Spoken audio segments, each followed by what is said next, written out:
Indian constitution it's a sacred book. అందరికీ ఈ దేశంలో ఉన్న ప్రతి ఇండివిజువల్కి కాన్స్టిట్యూషన్ అనేది ఒక సాక్రెడ్ బుక్. మన కాన్స్టిట్యూషన్ డేని November 26గా సెలబ్రేట్ చేసుకుంటున్నాం ఎవ్రీ ఇయర్ కూడా. ఇంతకీ కాన్స్టిట్యూషన్ వచ్చి ఇన్ని సంవత్సరాలు అయింది. ఈ కాన్స్టిట్యూషన్ మిస్యూజ్ అవుతుంది. మిస్యూజ్ అయితే ఎలా మిస్యూజ్ అవుతుంది? అండ్ దీన్ని మనం ఫ్యూచర్ యూత్గా, అప్కమింగ్ యూత్గా ఎలా ప్రొటెక్ట్ చేసుకోవాలి? అసలు కాన్స్టిట్యూషన్లో రిట్స్ ఏంటి? డైరెక్ట్ ప్రిన్సిపల్స్, డ్యూటీస్ ఏంటి? మన ఫిలాసఫర్స్ అందరూ ఎలా కష్టపడ్డారు దీన్ని తయారు చేయడానికి? ఈరోజు మనం చేస్తుంది ఏంటి తెలుసుకుందాం ఈరోజు వీడియోలో అన్ని విషయాలు డీటెయిల్గా. Let's get into the video. Hi friends, welcome back to Nehavedika. నేను మళ్ళీ ఒక ఇంపార్టెంట్ వీడియోతో వచ్చాను. ఈరోజు మన వీడియోలో మన టాపిక్ వచ్చేసి ఇండియన్ కాన్స్టిట్యూషన్. సో ఈ కాన్స్టిట్యూషనల్ డేని మనం ఎవ్రీ ఇయర్ November 26ని సెలబ్రేట్ చేసుకుంటూ ఉంటాం. ఎందుకు? 1949లో కాన్స్టిట్యూయెంట్ అసెంబ్లీ ఈ కాన్స్టిట్యూషన్ అప్రూవ్ చేసింది. అయితే ఈ కాన్స్టిట్యూషన్ డ్రాఫ్ట్ని ప్రిపేర్ చేయడంలో చాలామంది కష్టపడ్డారు.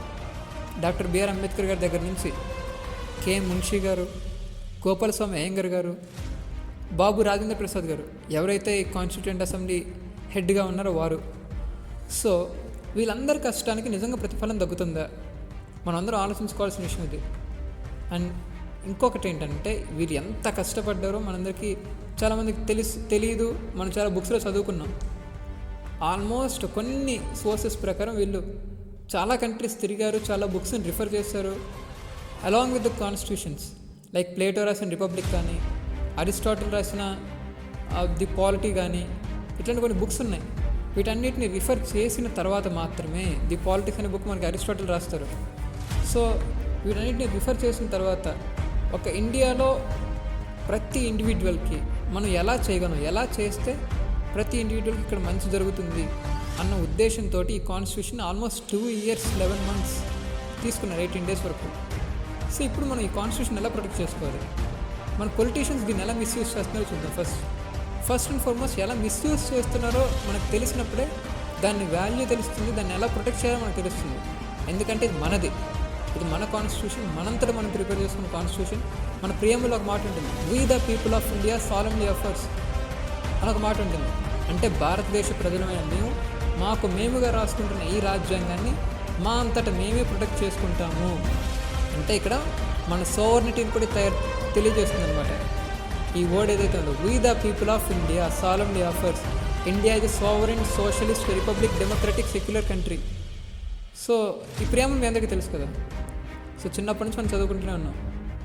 సో కాబట్టి ఈ సోషలిస్ట్ అండ్ సెక్యులర్ వర్డ్స్ తర్వాత వచ్చినప్పటికీ కూడా బట్ మన కాన్స్టిట్యూషన్లో ఒక ఉన్నది, ప్రియాంబుల్లో ఉన్నది. సో మనందరం కూడా దీన్ని పాటించాల్సిన అవసరం ఎంతైనా ఉంది. కాన్స్టిట్యూషన్లో ఉన్నంత వరకు అది ఏదైనా సరే, constitution is always constitution. It's more than any book. ఇది సాక్రెడ్ బుక్ మనందరికీ. ఆ విషయం గుర్తుపెట్టుకోవాలి. అండ్ ఇది ఎలా మిస్యూజ్ అవుతుందో మనం ఫస్ట్ ఆఫ్ ఆల్ చూసే ప్రయత్నం చేద్దాం. రిజర్వేషన్స్. ముందుగా రిజర్వేషన్స్ విషయానికి వస్తే, వాస్తవానికి అంబేద్కర్ గారు చెప్పింది రిజర్వేషన్స్ కంటిన్యూ చేయమని 10 years మాత్రమే. ఇఫ్ ఇట్ ఈస్ ఆ ఎస్సీ ఎస్టీస్ కనుక ఇంకా డెవలప్ అవ్వలేదు, బ్యాక్వర్డ్ క్యాస్ట్ అని ఏదైతే మనం చెప్తుంటున్నామో వాళ్ళు ఇంకా డెవలప్ అవ్వలేదు అని అనిపిస్తే మాత్రమే దీన్ని ఎక్స్టెండ్ చేయండి అని చెప్పారు. కానీ పొలిటీషియన్స్ ఏం చేస్తున్నారు తెలివిగా, వాళ్ళు ఇంకా డెవలప్ అవ్వలేదు అని ఒక్కటి చూపించి 75 years ఈరోజుకి ఇప్పుడు మనకి ఆల్మోస్ట్ 79th ఇండిపెండెన్స్ డే కూడా మనం జరుపుకోబోతున్నాం. ఇప్పుడు 2026 15th August. అయినప్పటికీ కూడా ఇంకా రిజర్వేషన్స్ అనేవి కంటిన్యూ అవుతూనే ఉన్నాయి. సో ఎందుకు ఇలా?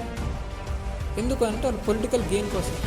ఏముంది, ఒక 4 votes వస్తాయి, సీట్లో కూర్చుంటాం, వెళ్ళి మళ్ళీ మనం అందరినీ రూల్ చేయొచ్చు. ఇదే ఫార్ములా తప్ప డెవలప్ చేద్దాం, అందరికీ ఒక ఈక్వాలిటీని ప్రొవైడ్ చేద్దాం, Article 14 ఇప్పటికైనా ట్రూగా మనం అమలు చేద్దాం అని ఎక్కడా కూడా మన నాయకులకు ఎక్కడా కూడా లేదు. రెండవది, ఇది ఎంత దారుణం వెళ్ళిపోయింది అంటే లెజిస్లేటివ్ని విచ్చలవిడిగా మిస్యూజ్ చేసేస్తున్నారు. లైక్ డెమోక్రసీ అనేది ఎందుకు అంటే డిస్కషన్ ఫామ్ కోసం.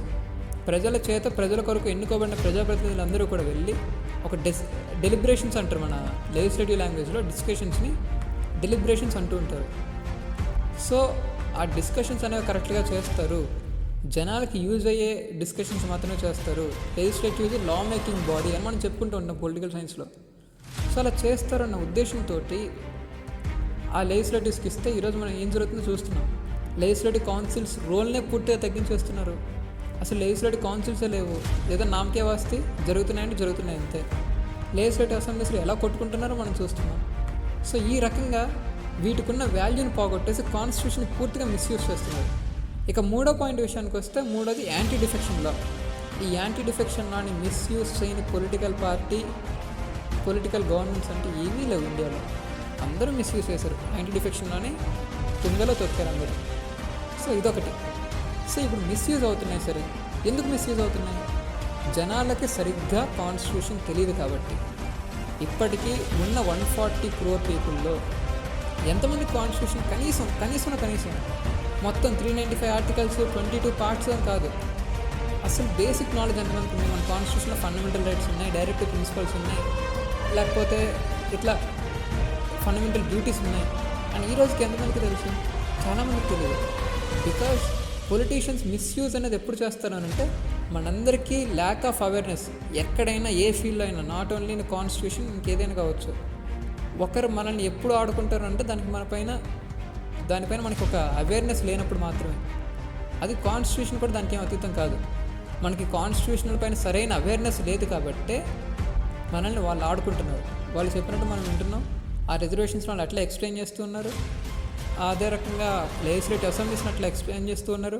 ప్రశ్నించే వాళ్ళు ఎవరు లేరు కాబట్టి వాళ్ళు ఇష్టం చేస్తున్నారు. అయితే ఇక్కడ విచిత్ర విషయం ఏంటంటే, చాలామందికి రిట్స్ గురించి తెలియదు. లైక్ హెబియస్ కార్పస్, మ్యాండమస్, ఇట్లాంటి రిట్స్ గురించి తెలియదు.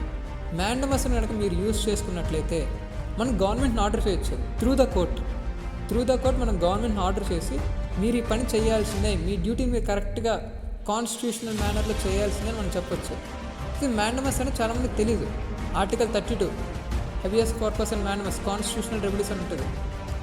కానీ మన వాళ్ళు ఎవరు యూజ్ చేసుకోరు. ఎందుకు? అవేర్నెస్ సరిగా లేదు కాబట్టి. ఇంకా చాలా విషయాలు ఇట్లాంటివి ఉన్నాయి. మినిమం చాలామందికి డైరెక్టివ్ ప్రిన్సిపల్స్ సరిగా తెలియదు. డైరెక్టివ్ ప్రిన్సిపల్స్ ఎందుకు పెట్టారంటే, సొసైటీని పూర్తిగా ఎంపవర్మెంట్ చేయడం కోసం, ఈక్వాలిటీని అందరిలోనూ తేవడం కోసం ఇవి పెట్టారు. సో అవి కూడా మనకు సరిగా తెలియదు. సో ఎప్పుడైతే మనం కాన్స్టిట్యూషన్ గురించి పూర్తిగా చదువుతామో, కాన్స్టిట్యూషన్ గురించి ఒక మంచి నాలెడ్జ్ వస్తుందో, అప్పుడు మాత్రమే పొలిటీషియన్స్ ఒక పద్ధతి ప్రకారం వెళ్తారు. మనం ఎప్పుడైతే క్వశ్చన్ చేయడం మొదలు పెడతామో, ఇది కాదు, ఇది కరెక్ట్, ఇది రాంగ్ అని చెప్పి ఎప్పుడైతే మనం కరెక్షన్ చేయడం మొదలు పెడతామో, వాళ్ళు కూడా కరెక్ట్గా ఉంటారు, కరెక్ట్ మేనర్లో ఉంటారు. ఆర్ఎల్స్ అదర్వైజ్ ఇట్లాంటి మిస్యూజ్ జరుగుతూనే ఉంటుంది, మనం ఇట్లా మాట్లాడుకుంటూనే ఉంటాం. ఇంకా కావాలి అనుకుంటే రైట్ ఇన్ఫర్మేషన్ యాక్ట్ ఉంది. ఈ రైట్ ఇన్ఫర్మేషన్ యాక్ట్ ఎందుకు? మనం గవర్నమెంట్ని క్వశ్చన్ చేయడానికి. దానివల్ల ఏమవుతుందంటే ట్రాన్స్పరెన్సీ పెరుగుతుంది. సో నా అపీల్ ఏంటంటే, చివరిగా కంక్లూజన్ నా అపీల్ ఏంటంటే, మనం ఓట్ వేసే ముందు, ఇక్కడ తెలంగాణలో ఇప్పుడు లోకల్ బాడీ ఎలక్షన్స్ వస్తున్నాయి, ఇంకా చాలా ఎలక్షన్స్ వస్తాయి ఫ్యూచర్లో. కానీ మనం ఓటేసే ముందు ఎవరు డబ్బులు ఇచ్చారని కాదు, ట్రూగా మన డెవలప్మెంట్కి ఎవరైతే కాంట్రిబ్యూట్ చేస్తారో వాళ్ళకి మాత్రమే మనం ఓటేద్దాం. డబ్బులు ఇచ్చారు కదా మనం ఓటేస్తున్నాం అన్నట్లు కాదు. గుర్తుపెట్టుకోండి, ఎవరైతే డబ్బులు ఇచ్చారో వాళ్ళకి మనం ఓటేసినప్పుడు మన రైట్స్ని కూడా మనం కోల్పోతాం. డబ్బులు ఇచ్చిన వాడికి మనకు పని చేయాల్సిన అవసరం లేదు. డబ్బులు తీసుకున్నప్పుడు మనకు అడిగే హక్కు కూడా ఉంది. ఎవరైతే డబ్బులు ఇచ్చారో సో వాళ్ళని అడిగే హక్కు కూడా మనకు లేదు. ఆ రైట్ మనం ఆల్రెడీ కోల్పోతాం. సో డెమోక్రసీని కాపాడుకుందాం. డబ్బులకి ఎవరు కూడా ఓట్లు వేయొద్దు. అలా వేసిన రోజు ఏంటంటే సింపుల్, మనకు క్వశ్చన్ చేసే రైట్ ఉండదు. అండ్ యూత్ని మ్యాక్సిమం పాలిటిక్స్లోకి ఎంకరేజ్ చేయాలి. ఎడ్యుకేటెడ్ యూత్, మాకెందుకులే, ఏదో మేము ఇంజనీరింగ్ చేసుకుంటాం లేకపోతే సాఫ్ట్వేర్ ఫీల్డ్లోకి వెళ్తాం అని అనుకుంటే వెరీ సింపుల్, తర్వాత మనకి ఎటువంటి రైట్స్ కూడా లేకుండా తీసేసే డేంజర్ కూడా ఉంటుంది. సో ఇది ఫ్రెండ్స్ ఈరోజు ఈ కాన్స్టిట్యూషనల్ డే సందర్భంగా. సో మనకి 26 జనవరి రిపబ్లిక్ డే కూడా రాబోతుంది. వీటన్నిటి సందర్భంగా ఏదో కాన్స్టిట్యూషనల్ డేకో రిపబ్లిక్ డేకో మనందరం ఎన్ని మాట్లాడుకుంటే సరిపోదు, ఆచరణలో పెట్టాల్సిన అవసరం ఉంది, పెడదాం. ఇవన్నీ మనం కరెక్ట్గా ఆచరించినప్పుడు మాత్రమే మన ఫోర్ ఫాదర్స్ డ్రీమ్స్ ఏవైతే ఉన్నాయో అవన్నీ కూడా నిజం అవుతాయి, వాళ్ళ కళలు నిజం అవుతాయి. అప్పుడు మాత్రమే ఈ ఇండియా మన ఫోర్ ఫాదర్స్ కలగన్నట్లుగా, అంబేద్కర్ గారు కానీ మిగిలిన వాళ్ళందరూ కలగన్నట్లుగా ఈ దేశం బాగుంటుంది. For more exciting videos, please do like, share, subscribe Anuya Vedika. Follow us on Instagram and Facebook. Thank you for your support.